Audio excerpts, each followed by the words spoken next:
how do we know our children well enough? How do we have a close enough relationship with them to really sense the nuances of shifting behaviors?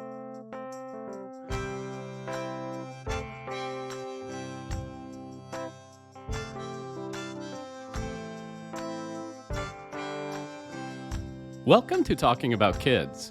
I am your host, R. Bradley Snyder, researcher, activist, and author of The 5 Simple Truths of Raising Kids. I know I have mentioned this before, but kids have been around for a long time. And for as long as there have been kids, there have been people offering advice on how to care for them.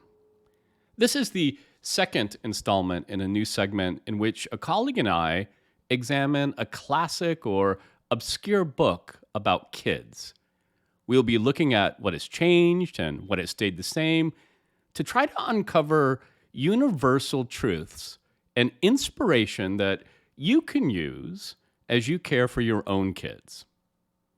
In this episode, we take a look at the introductory chapter of a book from 1950 called How to Live with Children by Edith Neisser.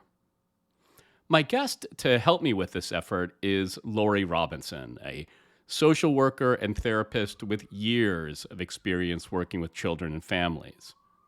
She also is an autodidact with an exceptional capacity for contextualizing and putting into practice research on kids. This podcast is sponsored in part by the Arizona Department of Health Services Must Stop Bullying campaign through its Title V Maternal and Child Health Program. For more information, go to muststopbullying.org. And now, the interview. I am a social worker by profession, and now I know I was born into the world a social worker. I love working with people. In the beginning of my career, I was blessed because I got to work with refugees coming to the United States, Hmm. building new lives here in Arizona from all over the world.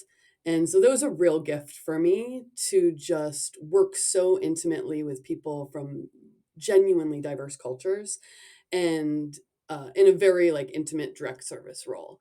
And in that experience, I ran a pre and postnatal program with refugee women from various cultures. And so I worked with women in their prenatal phase, doing group education in the clinical setting.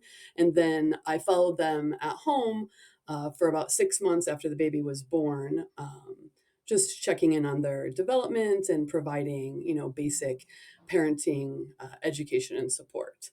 And so that was my introduction into working directly with children and families. A lot of work, of course, there with infants and their mothers. And then, as my career evolved, I started working more closely with public education as a community liaison, really supporting a Title I public school district in sort of improving their resources and supports to kids and families. And then that led me into a role as a trainer for the city of Tempe, doing trainings about trauma. And so I would Hmm. say that was the pivotal experience in my career. I was at a public health conference and learned about the original adverse childhood experiences research from the mid 90s. And that really started to shift my understanding of everything, really. So it's Right. the impact that our environments early in life and our relationships, primarily with our caregivers, have on our development, our social function throughout our entire life. And so that led me down this path of really wanting to better understand early childhood development Hmm. and how to support caregivers because ultimately they have the most power in shaping the way that human beings grow and live their lives. And so that was a humbling experience because I'm also a parent and now a grandparent, Right. and I had to like be willing to look at my own parenting strategies and my own life and my own influence in my child's overall well-being. And so here I am now, continuing to work in public education. I work in an urban public school district now as a counselor for kids with counseling on their IEPs, which Yep. is a lot of fun. And every day, I just remember that knowing is not knowing.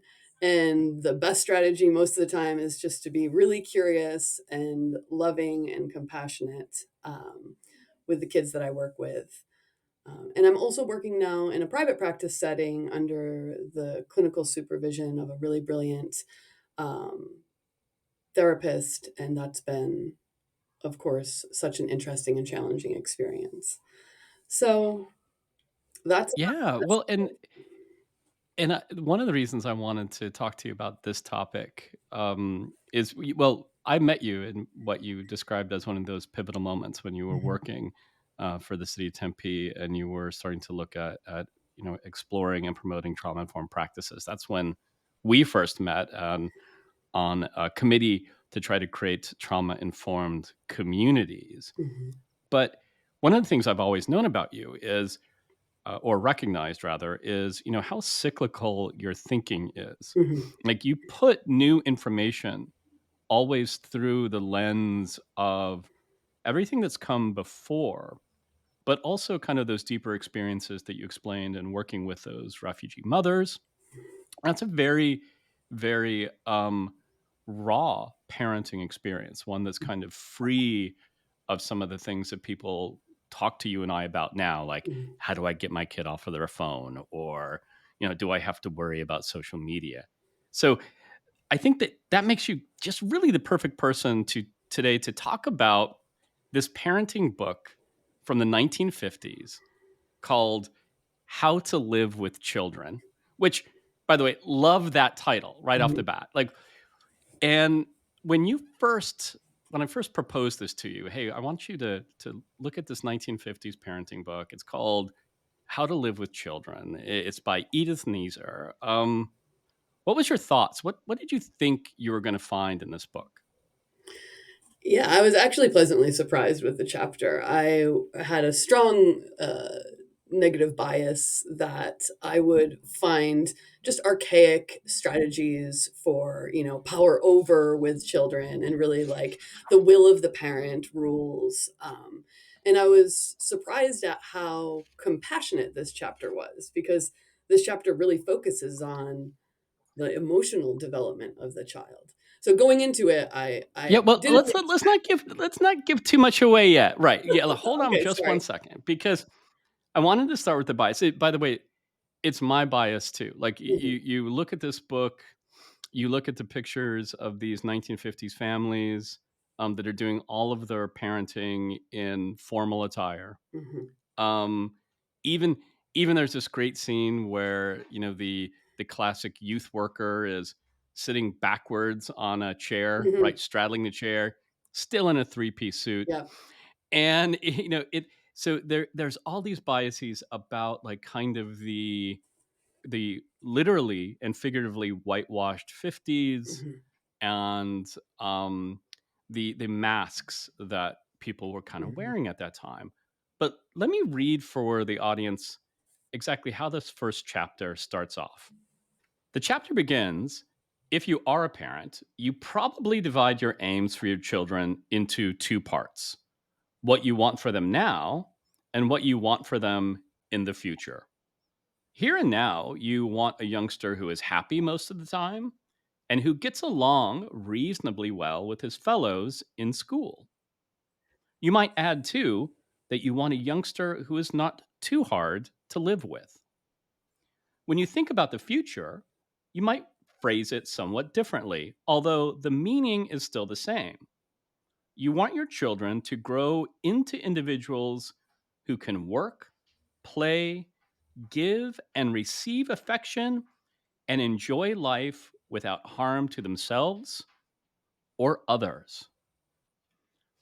So, off the bat, this immediately changed my expectations of this book. What about you, Lori? mhm. Agreed, agreed. I think, it started off by looking at, uh how important it is for parents to even consider their values around raising their Yeah. children. And then I was going to read that exact entry if you didn't, because I I had immediate hope. I was like, "Oh, okay." There's some pieces of it that I would like to discuss, Right. and also this piece of, what do we really want for our kids? What is it that we really think is the most important? We want them to feel good a lot, Yeah. knowing that there's going to be challenges, but overall, we want them to feel happy in life and to grow into individuals that can live their lives and without overwhelming, difficulty. So this gave me a lot of hope for what I was about to experience in the rest of the chapter. I also liked how how simple it was, but also how profound. Because I think that when you and I interact with parents, oftentimes we're hearing about performance. We want kids to get good grades, or we want them to do well in this activity, and they need to get to this school. And here in 1950, she's breaking it down and saying, no, what you want. And she's saying in this way, like, I know what we all want is for them to be able to give and receive affection, which is so fantastic, right? What was something else in this chapter that kind of struck you? She really focuses on understanding the child's behavior and also not accepting bad Mm, behavior. So there's this differentiation with, yes, it's really important for us to understand child development. She doesn't go into all of these words in this right. small chapter, but the gist is, one of the most important things is to understand where our kids are coming from, understand their behaviors, their motivations around behaviors, and also to be very decisive when we intervene to change bad Right. behaviors. So that stood out to me in this. And then also, each header I thought was simple and profound. Like, understanding is not the same as permitting, Yeah. which I think about in life, in adult relationships, or thinking about the impact of trauma in early life on functioning in adulthood. And so, that common expression, understanding is not acceptance, or it's not an excuse, Because that's and something that so, you and I have been criticized before for, mhm, which is like, oh, definitely. especially when we have educated people about the role of adverse childhood experiences in predicting certain behaviors in children and adolescents. People have said, "Oh, you're Mhm, making an excuse for that, or you're saying that those behaviors are okay or positive or warranted or acceptable." And I really like that phrase that you mentioned that she says, understanding is not the same as permitting. And she uses mhm, that kind of edict a couple of different ways. One, which I mhm, really liked, which is she says that this understanding will kind of help you feel differently about the situation, even though the situation might be something that you want to change. And she uses these great examples, which again, these are examples that we hear parents complain about now, right? So she talks about, you might experience your 13-year-old is no longer talking to you. So in 15, she mhm, said, in 1950, she's saying that a common complaint she hears from parents is that when mhm, kids turn 13, they stop communicating. But we hear that mhm. now, don't we? And Of and course. but what she says is, if you know that that is a part of adolescent development, then you'll think differently about it. You're not going to be okay. You're not going to want that to be the case. You want to have that communication with the child, but at least you're going to know, oh, this is a natural part of their development. I agree. I think the difficulty in parenting is all of the stickiness of our relationships with our children. And I think that it's really hard for us to allow that space for it not to be about us, or that we didn't do something, or that something that we did is causing it, you know? And so I think that's the hard part about Right. parenting, because there are children and we see a lot of ourselves in them, for better or worse. She also Yeah. gives some advice for teachers. So this book is written for a parent audience and for a teacher audience, much like talking about kids. And she said to teachers, you might add that you hope the children you teach will grow up to take their place in our kind of world without the handicap Mhm. of too much suspicion, fear, and hate. I think there's a couple ways to read that. Um, how Mhm. did you interpret that sentence? Yeah, I'm glad you shared that because I put a note in the side that this is an important piece to Yeah, talk about. I immediately, the note I put was our current society is riddled with this, which is fear, yeah, suspicion, hate, and our children have too much access to too much information and no break yeah. from it all the time. And so that hit me um, in the moment as one of the biggest challenges I think our children are facing.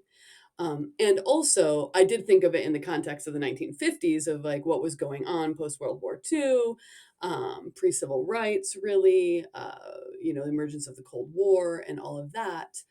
Um, and then I also thought how interesting it is because in the 1950s, I'm not an expert on the era, but it's my understanding people were living in more suburban places. And depending on the intended audience Hmm. for this particular booklet series, my perception of communities back then is safer and more connected and interconnected, where people looked out for one another and it wasn't a big deal to like help raise children that lived in the same community or on the same street.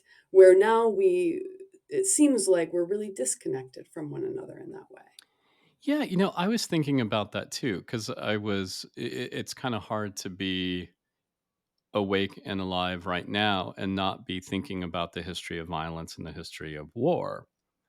And so, and also in light of some of the comments that some politicians have made recently that harken back to the Red Scare, which was absolutely happening in the 50s. So if we think and Mhm, we have all of these movements of people that want to go back to this period of America, right? This is this has been mhm, idealized as this great time in the history of America, the 50s, when families were cohesive. And again, not true at all, right? There was horrible, right. horrible things happening, but Mhm. here she points to Yes. some of them. We were living in fear. We are living in fear of communism, the Red Scare. We had McCarthyism. Mhm, We had horrible things happening in the United States. A war was starting in Korea over the fear of the spread of communism. Um, so there was still there a lot of fear. And then the other thing that I was thinking about in terms of talking to you about it is we know that that feeling of fear is what it feels like to be trauma sensitive, right? So if you have mhm. experienced a toxic level of adversity in your early childhood years, that you enter this life, you engage with the world around you from a place of fear too often. And here we have in the 50s, Mhm. this is something she's concerned with then. Yeah, I think that this chapter, one of the surprising aspects of this chapter that of course she doesn't go into depth on, and this is like pre-ecological systems Right. theory and all of the, emerging research on the impact of environment on human development. But she's getting at that here. Like our environment matters Right. and our feelings of safety and security matter. And, you know, in this chapter, she highlights what the other chapters will talk about. And several of them are about this sense of safety, about predictability, about creating an understanding and awareness in our children that they are loved, that they belong, that they can depend on their caregivers. And so, yes, I agree. This idea of safety is really woven throughout this chapter, and it suggests throughout the rest of the chapters. Were there any things that struck you as particularly, outdated or wrong in her thinking in this chapter?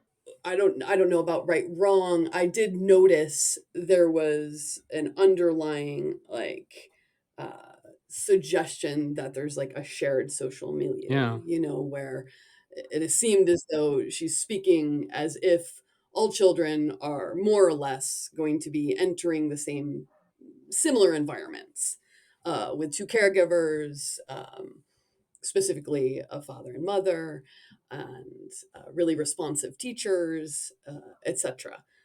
So that stood out to me as, of course, very different than our current, social dynamic in the United States. But also, I highlighted what I did think was um, challenging was this idea. I'll read a little mhm, bit from what children need from adults. Children need to have friendly adults in their lives. But how can we adults best help children grow into the kind of people who, in some degree, realize our hopes for yeah, them? And so I don't think much has changed from the 50s to now, in that parents, one of their biggest challenges is to let go of right. what we want and expect for our children to do and become and think and how they behave. And I just think there's a ton of difficulty just in that expectation. Not only difficulty, but unnecessary disappointment. Like, our children come into the world their own beings, and it's important for us to let them be, to a certain extent, who they want to be. And I think that that So is I that's mean, absolutely, yeah. and I've actually addressed this now in a couple of different episodes here on Talking About Kids, which is this seems to be a fairly unique United States mindset. It's one of the reasons, Mm, actually, that the United States has not ratified the Council on the Rights of the Child, the only country on the globe that hasn't ratified this. mhm, And it's because that statement is about it's about the child being an autonomous entity. And the objections in the United States are, well, yeah, but that undermines parent rights. And so, mm, to your point, I mean, we have this mindset in the United States that the child is our possession to make the way that we mhm, want them to be, as opposed to an autonomous entity that has their own agency and has their own needs and wants and may have their own perspectives that are different than our own. So I'm really curious, like if this a book from the 50s written in Canada or written in France would have that sentence about making them the type of child we want them to be, as opposed to the type of person they should be, right? At one point, the author says, there are times though that when these predictable behaviors of kids, well, they might warrant professional help. What did you think of her warning signs? this really stood out to me too, because I think this is what many parents right now struggle with. Like, how do I help my child when they don't want help from me? And how do I trust my intuition that something's going on that is out of the ordinary from typical adolescent development? She says there are five signs. One, if you find yourself unequal to the task. The second sign is if the behavior is interfering with all other activities, eating, sleeping, playing. The third Mhm, is, and this one I don't quite understand, which is if the situation is out of proportion with reality. The fourth mhm, is the if the child has ceased to be able to enjoy other activities thoroughly and wholeheartedly. And finally, and this is to me one of the more interesting ones, is that no circumstance improves the problem or the issue. So it is mhm. persistent across kind Yeah, of all situations, right? right. So I mean, some of those things are things we still think about today, for sure, right? What were your thoughts on these 5? Yeah, I agree. I think that a lot of those are extremely appropriate still and are probably on lots of like risk Right. assessments, for a variety of overwhelming experiences. And I think in that third example, out of proportion, in this example, a child's like, feeling like really bullied and like can't get sleep and is just can't stop thinking about it. Where another child feels appropriately bothered by behaviors of his peers, but is able to like live his Right. life. And so I think if we applied it to now, it's just like overwhelming anxiety that continues despite the problem maybe having gone away. But I'm not going to attempt to understand precisely what the author was saying. But I think that, again, how do we, as parents, as teachers, as individuals working with young people, pay attention to shifts in behavior that seem to be out of the ordinary for that particular young person? And so how do we know our children well enough? How do we have a close enough relationship with them to really sense the nuances of shifting behaviors? And I think that's another thing that she's really getting at Mhm. here. We have to know our kids, whether or not they're our own children, kids you work with, uh, etc., so that we can respond appropriately. But I think that's the trick. Right. We don't know sometimes how to respond, and we're scared to respond. And I think especially as parents, we're really scared because we don't want to do the wrong Mhm. thing or make it worse. And I think working here in a high school setting and having adolescents in the private practice setting where I'm working, I get the same feedback from them. They wish their parents asked more Mm. questions. Like, they know they also enjoy their independence and freedom and privacy, and also share with me, at least anecdotally, that they really wish their parents asked more Right. questions, because they felt Right. lost and confused about what to do, and then they turn to online communities, which can be both supportive, but also at times threatening and harmful. And so I don't know. I don't have the answers for everyone, but it's my intuition and understanding that sometimes kids, although they're expressing to us that they don't want us near, actually need us to Right. continue to show up and continue to try to engage, even if they continue to dismiss us. Well, I think that well, tell me because I've heard from young people in similar situations that how their parents are present matters as well, right? So what you're Mhm, hearing from them mhm, or how I'm interpreting what you said is that they want kind of this consistent presence. And what they're getting too mhm, often is swoop in and try to solve something. Swoop in with a, oh, do I need to call the mhm, school? Do I, or what happened to you? Okay, so I'm going to call do I need to call this person? Do I need to do this? Do I need to fix this? Because I've had young people tell me that the way that their parents are present creates drama. So mhm. they're not listening. Yeah, They are not helping the child mhm, work through a situation, but rather they're coming in and trying to solve it without involving the child. Do you hear that? yeah. I'm so happy you're talking about this. Yeah, absolutely, yes. Thank you for really, like, clarifying this piece of it because it's so true. Parents wanna come in and rescue. I'm a recovering rescuer, and I think it's so important to be collaborative with your child, or any young person that you might be engaged with. Because, like I believe for adults, they have the answers to a certain extent. And you said listening, Right. exactly. Like, how do we genuinely listen and believe them that they have some sort of idea about what's going on, instead of, again, trying to swoop in, fix the quote unquote problem. Hmm. Like, our kids don't want to feel like problems.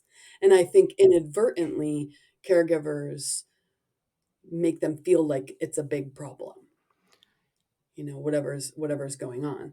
So yeah, I mean, but again, theory and practice, Right.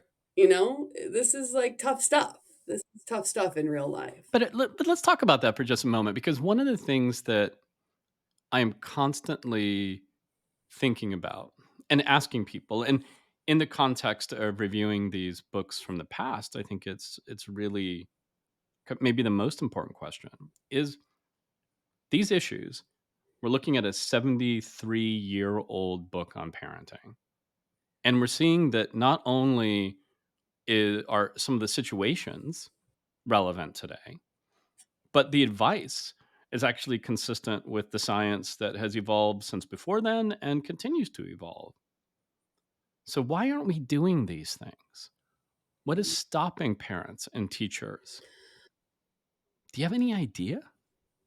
Yeah, I do. I mean, I think it's a really stressful world we live Hmm. in. I think that parents are stressed, caregivers are stressed, teachers are stressed, and all of these strategies are great when you have a regulated caregiver who is able to manage their own emotional landscape, who's able to step back and take Right. perspective and really show up with a lot of patience and curiosity. And I mean, this is what I mean when I say this is tough stuff. This would involve a caregiver who themselves feels supported, who themselves feels equipped with the time and tools and energy to be present and patient, with some very challenging life experiences. Lori, one of the ways to interpret what you just said is that the people who are raising kids in the 50s didn't pay attention to this book, and so they didn't model that kind of presence and understanding and perspective when they raised their kids. And then their kids grew up to not take advice from books or experts, and didn't model the kind of presence and perspective and patience. And then they gave birth to us, and then we didn't do it.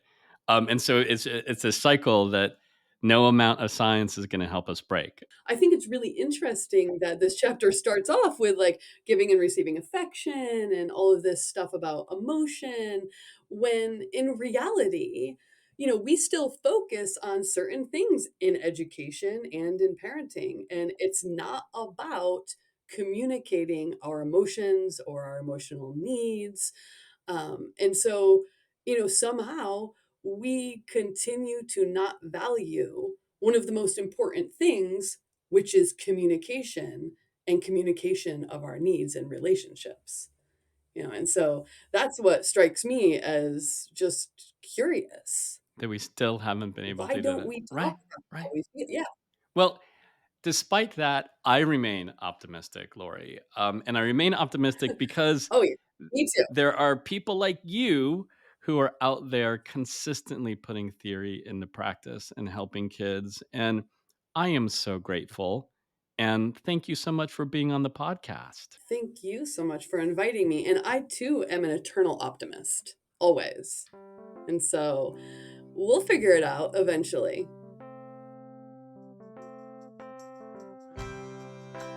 That was Lori Robinson. For more information about Lori, please visit our website, talkingaboutkids.com. From there, you also can find out about upcoming episodes, suggest a topic, learn more about me and my books, or submit your questions for future guests. Our theme song is by The Senators. For more of their music, go to thesenatorsmusic.com. And remember, kids are young goats and young humans. And the difference is that young goats are easier to manage.